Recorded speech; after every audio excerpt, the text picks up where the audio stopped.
maior desejo do coração do nosso Deus, irmãos, trazer-nos ao centro da sua vontade. Amém? Eu gostaria que você abrisse sua Bíblia no livro de 2 Crônicas, no capítulo 32. Aleluia, Jesus. Aleluia, Tu és santo, Senhor. Venha falar conosco. Segundo livro das Crônicas, capítulo 32, versículo 26.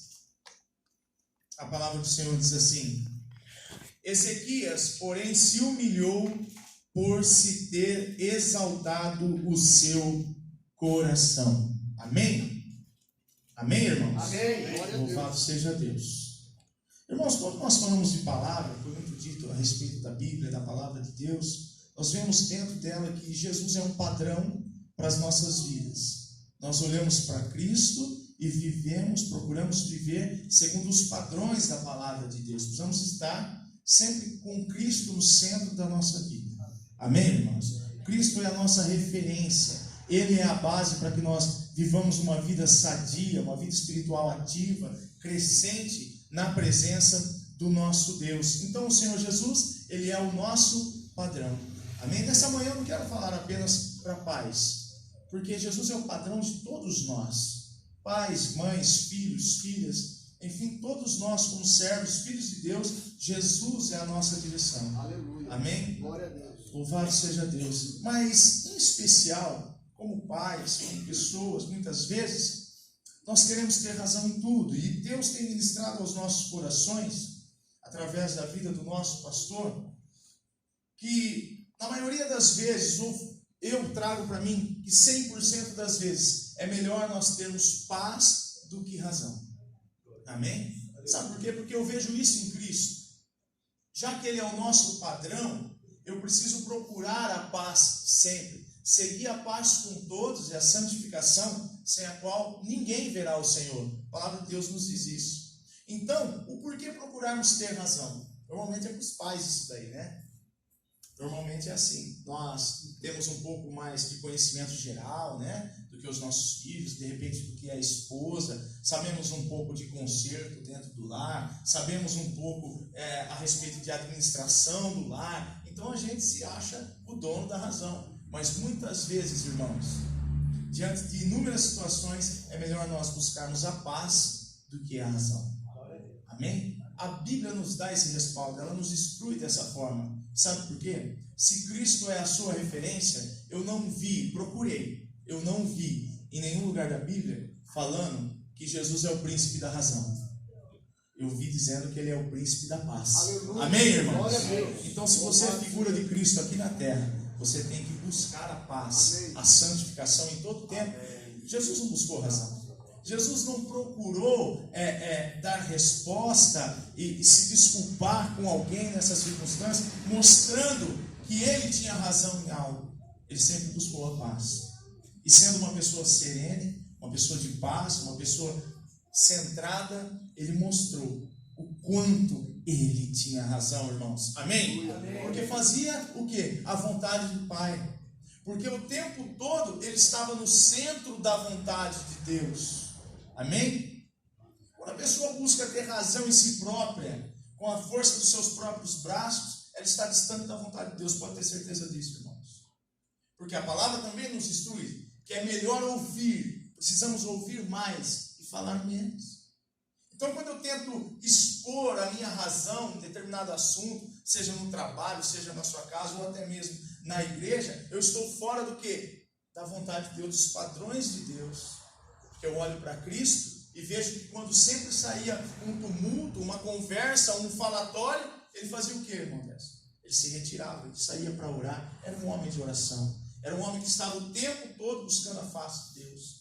Hoje nós podemos buscar a face de Deus em oração, em adoração a Ele, mas também mergulhar na palavra de Deus. Muito importante isso que o pastor Abel disse aqui. É muito importante nós procurarmos entender, não ler apenas um versículo isolado, mas tentar entender todo um contexto, buscar a revelação de Deus, instrução dos pastores, dos irmãos que têm talvez mais tempo na caminhada cristã. Você já ouviu falar a respeito disso? Já ouviu alguma pregação a esse respeito? O que isso significa? Porque é importante nós estarmos no centro da vontade de Deus. Jesus é nosso referencial. Amém, irmãos? Amém. Aleluia. Você precisa ter sabedoria e não razão. Seja sábio. Não procure razão. Seja sábio. Mas não aos teus próprios olhos. Mas aquela sabedoria que vem do alto, partindo de um princípio que é o quê? O temor do Senhor. Quando você é um homem, uma mulher de Deus que teme ao Senhor, você tem sabedoria, mas não uma sabedoria própria, uma sabedoria que vem do alto, revelada por Deus. Amém? Vamos correr um pouco aqui para a gente não tomar muito tempo. E eu vejo pela palavra de Deus uma referência a algo que nós devemos ter, devemos praticar em nossas vidas. E não apenas uma ou duas vezes, mas várias vezes na Bíblia. Uma atitude muito importante e muito transparente também na vida do Senhor Jesus. Que é o quê? A humildade, irmãos. A humildade é algo muito transparente na vida do Senhor Jesus. Abra em Filipenses, um texto muito conhecido.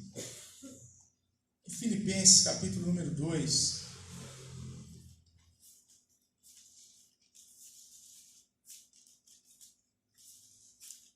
Nós vamos chegar na história do rei Ezequias aqui, já, irmãos.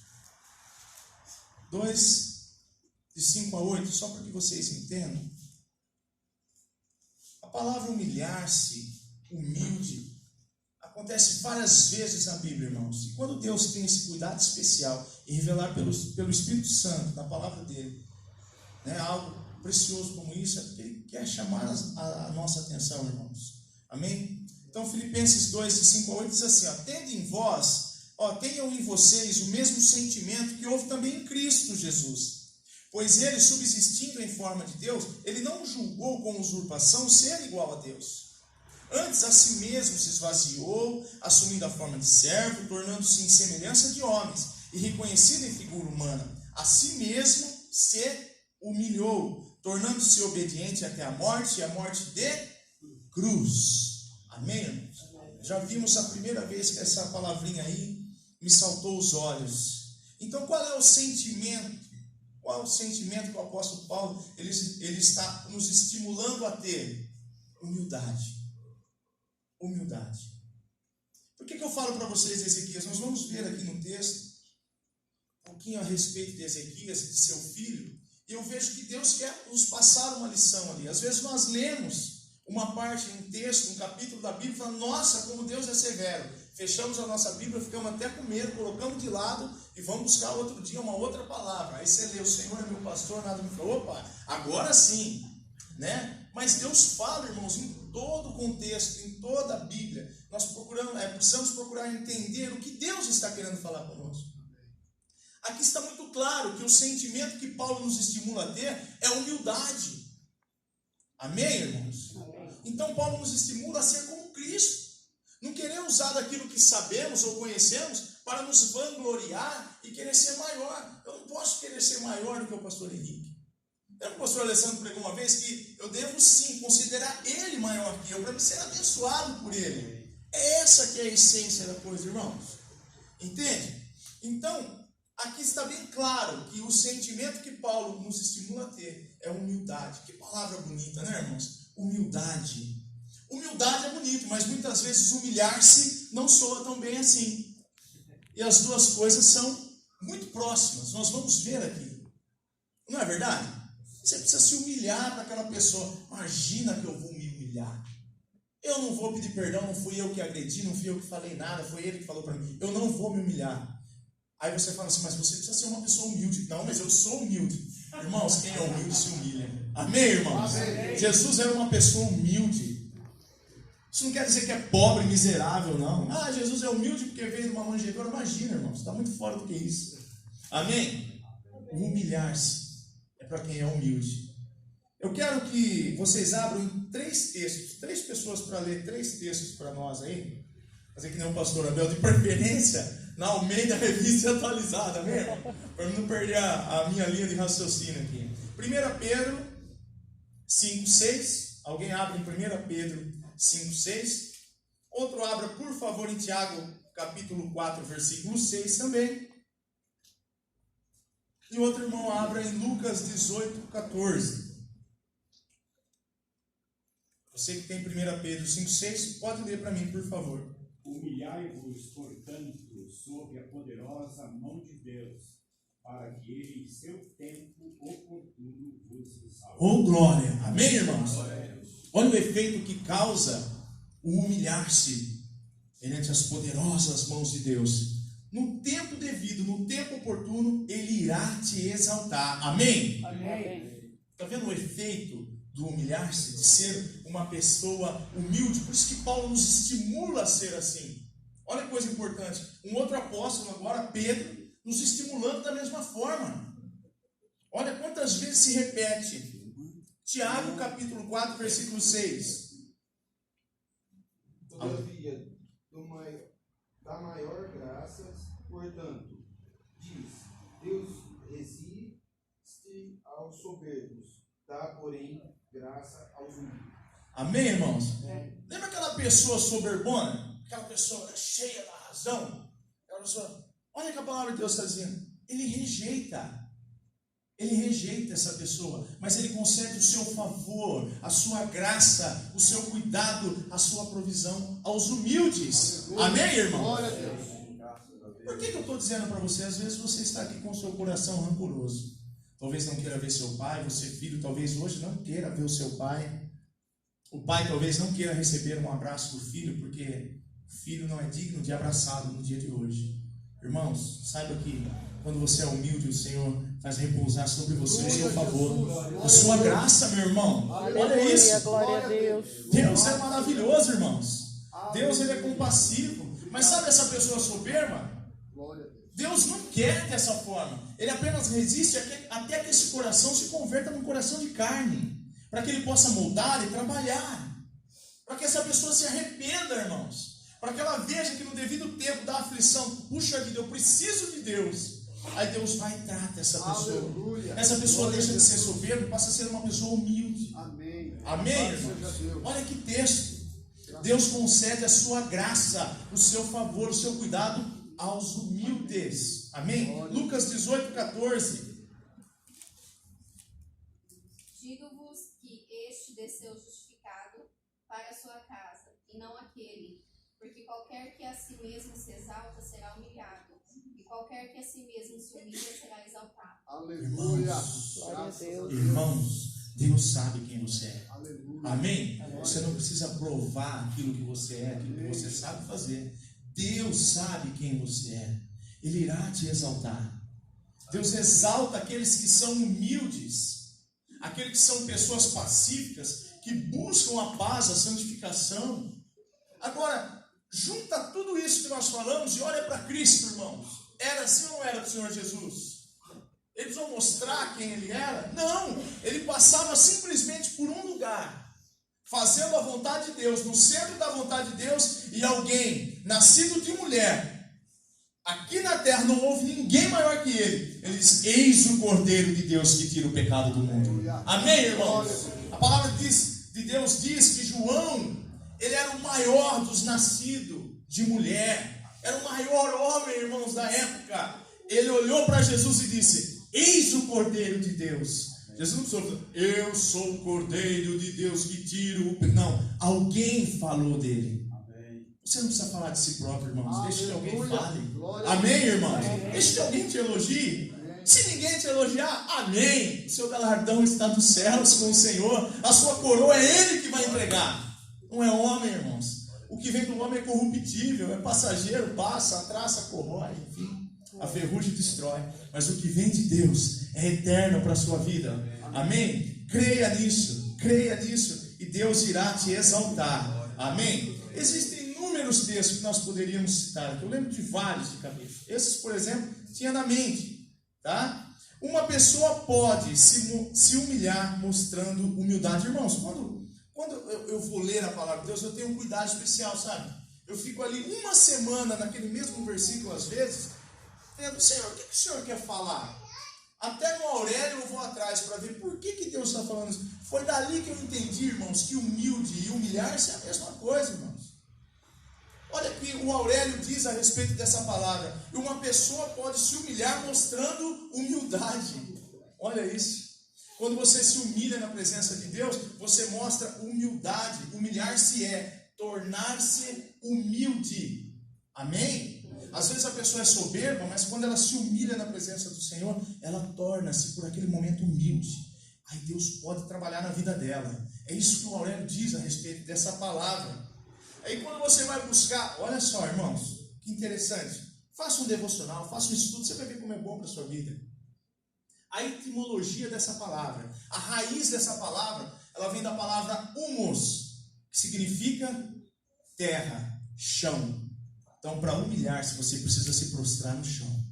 Amém, irmãos? Amém. Eu entendo com isso que humilhar-se é prostrar-se, é entender que existe alguém superior a você. Aleluia. Existe uma autoridade superior a você, meu irmão. Creio, Jesus. Amém, irmãos? Aleluia.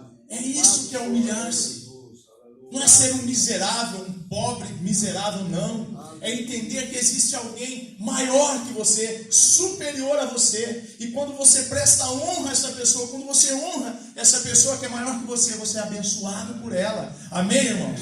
O menor é abençoado por quem? Pelo maior. Louvado seja Deus. Glória a Deus. Louvado seja Deus.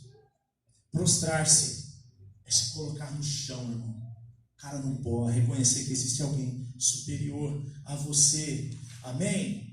Mas nessa manhã, essa palavra serve para todos nós. Você, filho, reconheça a autoridade do seu pai. Reconheça a autoridade do seu pai. Você, pai, reconheça a autoridade da sua esposa dentro do seu lar. Auxiliadora, não seja o dono da razão. Ouça a sua esposa. Deus colocou um perfil nela, uma qualidade nela. Só ela tem, você não tem. Aleluia. Ela é a sua auxiliadora. Ouça mais a sua esposa. Você, esposa, preste honra ao seu marido. Dentro do seu lar não existe ninguém maior que ele. É o seu marido e o Senhor. As bênçãos do Senhor vêm sobre ele, sobre o sacerdócio dele é derramada. Flui através dele para dentro do seu lar. Amém? Então nós precisamos entender, irmãos. Humilhar-se. As famílias não têm tido isso nesses dias. A soberba tem tomado conta dos lares. Filho entra, filho sai. Não presta honra aos pais, irmãos. Depois não sabe porque tem tanto jovem morrendo. Amém? Quer que prolongue os seus dias aqui na terra? Honre pai e mãe. O princípio da palavra de Deus. Mandamento com princípio. Honre pai e mãe. Seus dias serão prolongados aqui na terra. Amém, irmãos? Honra. Preste honra. Estime, cuide, zele por esses que estão ao seu redor. Nós temos inúmeros exemplos também de pessoas que se humilharam, irmãos, e encontraram o favor de Deus. Se você olhar na palavra de Deus, Zaqueu era um publicano, irmãos.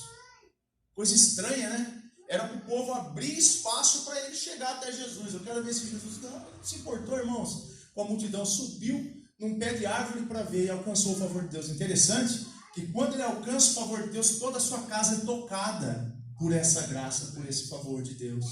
Amém? E Jairo, então? E Jairo, irmãos? Quanto não se humilhou na presença do Senhor? Aquela mulher do fluxo de sangue. Bom, se formos citar exemplos aqui, a gente fica a manhã inteira, não temos tempo para isso. E quem que eu ia falar mesmo no começo? De Ezequias. Lembrei de Ezequias. Abre em Crônicas, por favor, de novo. O livro de 2 Crônicas. Segundo livro das Crônicas. Irmão, vocês conhecem a história de Ezequias? Um dia desse nós ouvimos uma ministração a respeito da história de vida dele. Um homem que orou, mas aqui, no segundo livro de Crônicas, 32, 26, fala que ele se humilhou, porque o seu coração havia se exaltado. Ele se humilhou na presença do Senhor e alcançou o favor de Deus. Olha, Deus acrescentou mais 15 anos de vida para Ezequias. 15 anos de vida para Ezequias. Por quê? Ele se humilhou na presença de Deus. O coração estava soberbo, estava cheio de si. Amém, irmãos? E tudo que é do homem é o quê? Que eu disse? Corruptível, vai se perdendo, vai morrendo aos poucos. Mas o que eu achei interessante, no capítulo 32 e 33 desse livro, eu falei, Senhor, o que o Senhor quer me passar com isso? Qual é a mensagem que eu preciso aprender com esse pai e esse filho, Ezequias e Manassés? Você vai ver que no capítulo 33 começa a falar do reinado de Manassés. Um dia eu vi um vídeo na internet, havia uma tribuna, eu creio que seria uma universidade, talvez de teologia, porque o tema que estava sendo tratado era a Bíblia ali. E uma moça levantou e fez a pergunta para o professor, ele foi feliz na resposta, mas a revelação que Deus me deu com relação a esse texto foi justamente humildade. Na parte teológica, nota 10 para ele, esclareceu bem. Você quer ver só uma coisa? Manassés, ele começou a reinar com 12 anos de idade, certo? Isso mostra que Ezequias teve ele durante os 15 anos em que Deus lhe acrescentara vida, correto? Porque o pai morreu e ele começou a reinar com 12 anos. Ou seja, Deus acrescentou 15 anos a Ezequias. No terceiro ano de vida que Deus tinha acrescentado, ele teve um filho chamado Manassés. A pergunta foi a seguinte: por que Deus, sabe os porquês da vida? Por que Deus, sabe? Por que Deus permitiu mais 15 anos de vida na vida de Ezequias, se ele sonda o coração dos homens e sabia que de Ezequias viria um dos piores reis de Judá? Um homem que levou todo Judá à destruição, à ruína. Um homem que derribou todos os altares do Deus Altíssimo e fez altares para Balaíns. Um homem que queimou os próprios filhos em sacrifício a outros deuses, irmãos. Manassés. Agora vocês estão lembrando de algum irmão que chama Manassés. Esse é meu irmão, por que colocaram esse nome em você? Eu conheço os par dele. Amém? Aí vem essas perguntas muitas vezes: por que Deus fez isso? Por que ele acrescentou 15 anos na vida de um homem que da semente dele veio um homem que era pura desgraça para o povo de Judá? Deus quer mostrar alguma coisa para nós, amém, irmãos? Amém. Deus sempre quer nos mostrar algo na sua palavra. E nós estamos falando a respeito de humildade, amém? O povo talvez não teria aprendido somente com Ezequias. O fato de Ezequias ter se humilhado e ter ganho de Deus 15 anos de vida a mais, talvez não mostrou ao povo que o povo precisava se prostrar diante desse Deus tremendo.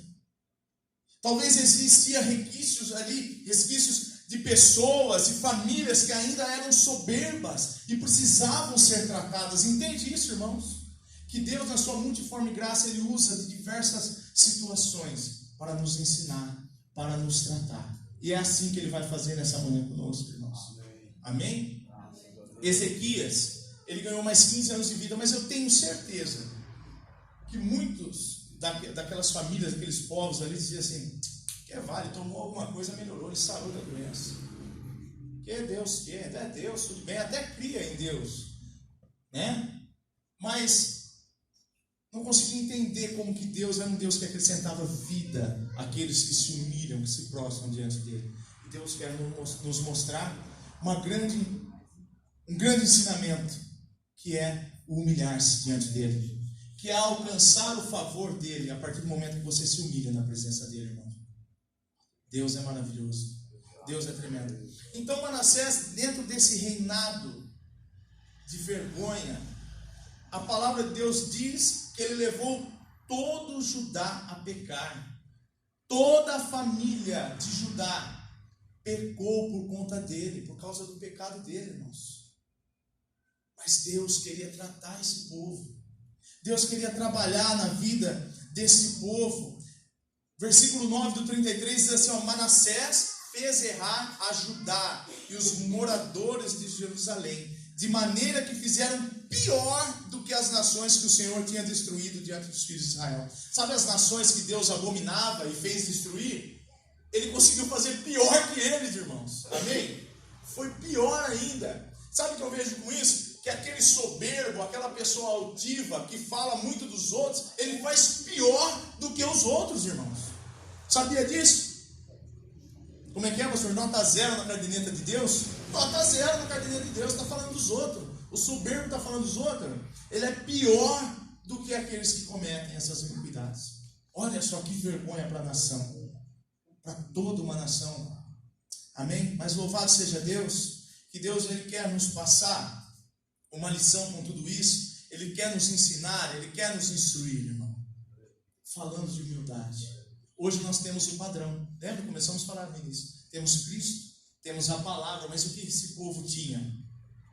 Esse povo tinha os atos de Deus. Eles precisavam olhar aquilo que Deus fazia para basear a sua vida e entrar dentro do propósito, entrar dentro da vontade de Deus. Deus quer colocar você de volta no centro da vontade dele. Amém? Se de repente você andou com o seu coração altivo nesses dias, com o seu coração cheio de soberba, hoje é o dia de você se prostrar, se humilhar na presença do Senhor. Aleluia. Talvez se você não tiver coragem aqui, mas na sua casa, onde você estiver, você pode erguer um altar de adoração, se humilhar, se prostrar na presença do Senhor, e Ele irá te exaltar. Resumindo tudo, para nós encerrarmos, a palavra de Deus diz assim, no versículo 12 do 33, Ele, angustiado, suplicou deveras ao Senhor, seu Deus, e muito se humilhou perante o Deus de seus pais. Ele lembrou, puxa, esse é o Deus do meu pai Ezequias. Eu soube através do meu pai que ele acrescentou 15 anos. Deus concedeu graça ao meu pai porque ele se humilhou e concedeu a ele mais 15 anos. Foi da onde eu fui gerado. Então agora eu tenho o compromisso de mudar a história dessa nação. Essa nação que eu destruí pelos meus atos, pelo meu pecado, agora eu tenho esse compromisso. Fez-lhe oração a Deus, se tornou favorável, e Deus se tornou favorável para com ele. Olha isso, irmãos. Quando você ora na presença do Senhor, quando você se humilha na presença do Senhor, o Senhor se torna favorável a você. Atendeu-lhe a súplica e o fez voltar para Jerusalém, ao seu reino. Ele havia sido levado cativo, irmãos. Ele estava preso, estava sendo judiado. Reconheceu Manassés que o Senhor era Deus. O seu ato de humilhação diante do Senhor, o ato de você prostrar-se diante do Senhor, você está querendo dizer para Deus o seguinte: Senhor, eu reconheço que só Tu és Deus. Senhor, eu reconheço que só Tu és Deus. Você pode repetir comigo? Senhor, só Tu és Deus. Aleluia, Jesus. Ele reconheceu isso, irmãos. Sabe o que ele fez mais? Ele continuou a fazer. Ele continuou a dar um passo de fé na presença do Senhor. Ele tirou da casa do Senhor os deuses estranhos, os ídolos. Puxa, isso nós temos em casa? Lógico que temos, irmãos. Lógico que temos. Nós temos ídolos de estimação dentro da nossa casa. Coisa que idolatramos e não queremos que pessoas toquem. Sabia disso? Coisa que nós deixamos ali que nem nossa mulher pode tocar. De repente uma gaveta trancada. De repente, um celular com uma senha, um computador, um notebook com uma senha, onde ninguém pode pôr a mão. Eis ali um ídolo erguido dentro da sua casa. E ele vai ali, ele tira isso tudo, irmãos, de dentro da casa do Senhor. Como também todos os altares que foram edificados no monte da casa de Deus e em Jerusalém, e os lançou fora da cidade. Restaurou o altar do Senhor, sacrificou sobre ele ofertas pacíficas e de ações de graça, e ordenou a Judá que servisse ao Senhor, Deus de Israel. Instruiu o povo agora, homem, hoje dia dos pais, você tem um compromisso de instruir a sua família, os seus filhos, a sua esposa no caminho da verdade.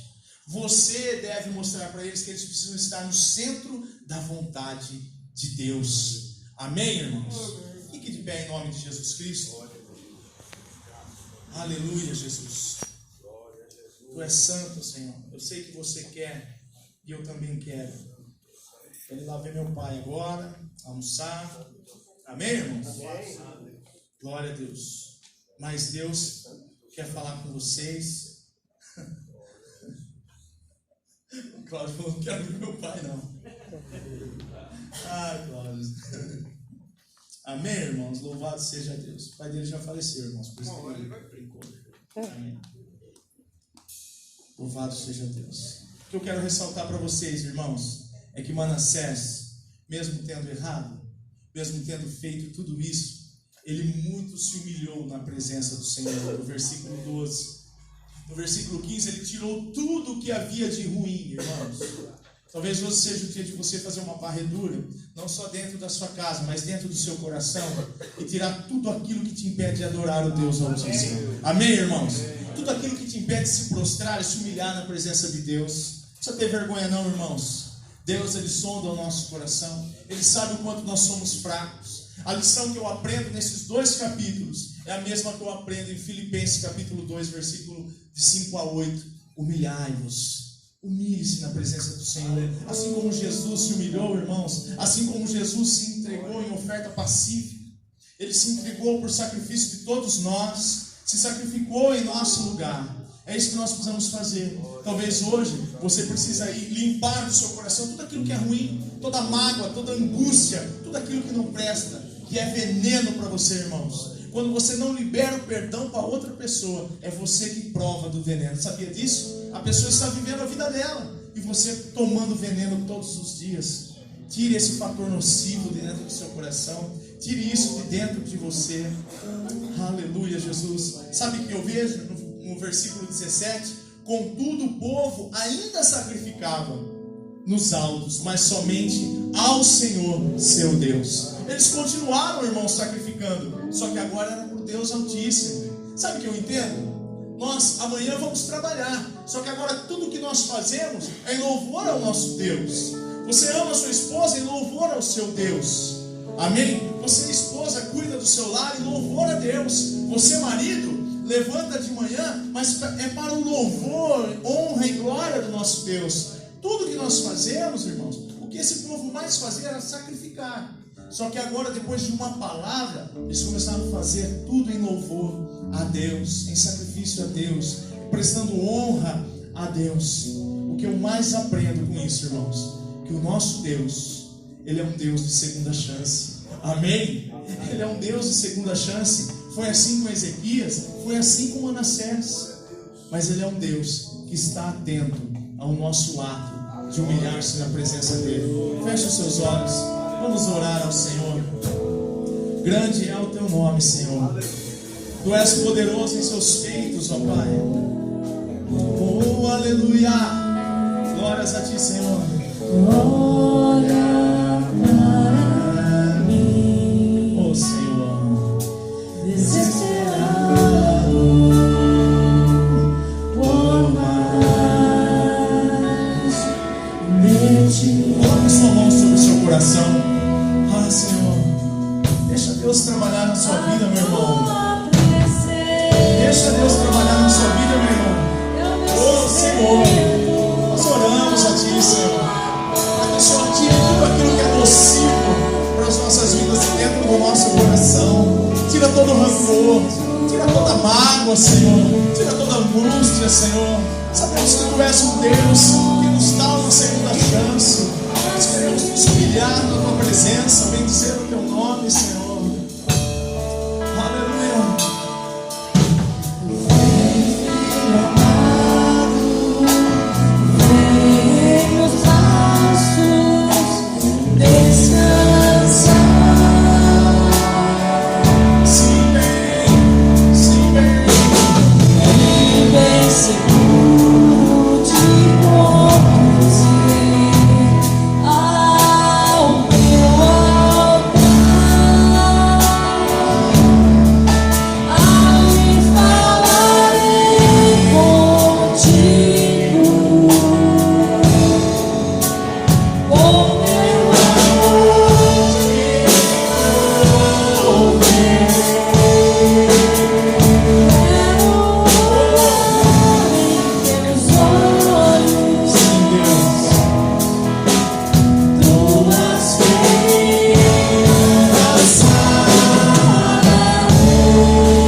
Senhor, que nós possamos sair daqui, Senhor, transformados pela Tua palavra, Senhor. Ah, Deus, que nós possamos sair daqui dando uma segunda chance, Senhor, para aquela pessoa que tanto nos magoou, Senhor. Porque é o que o Senhor faria, Senhor Jesus. O Senhor daria uma segunda chance. Talvez o Senhor se retiraria para orar um pouco, depois viria e daria um abraço caloroso. É isso que desejamos fazer, Senhor. Nos instrua, Senhor, nos capacite. Sem Ti nada podemos fazer, Senhor. Tudo vem de Ti, tudo provém de Ti, Senhor. Oh, aleluia, Jesus, Tu és santo, Tu és santo. Nós precisamos ouvir, Senhor, a Tua voz dizendo assim. Ele diz a você.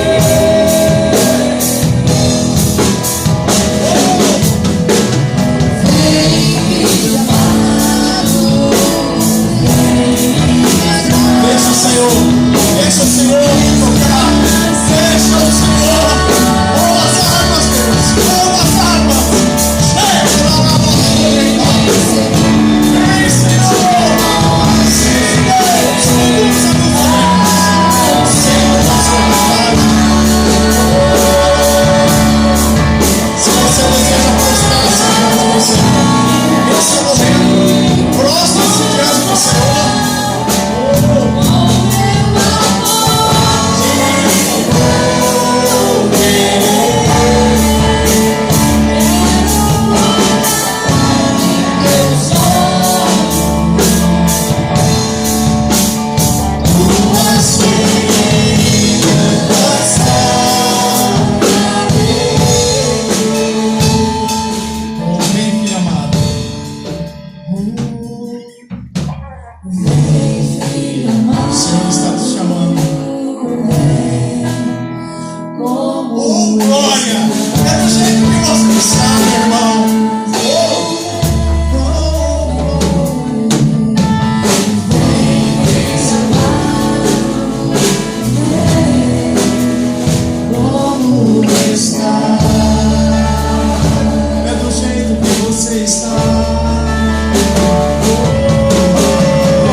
Aplauda ao Senhor, irmãos.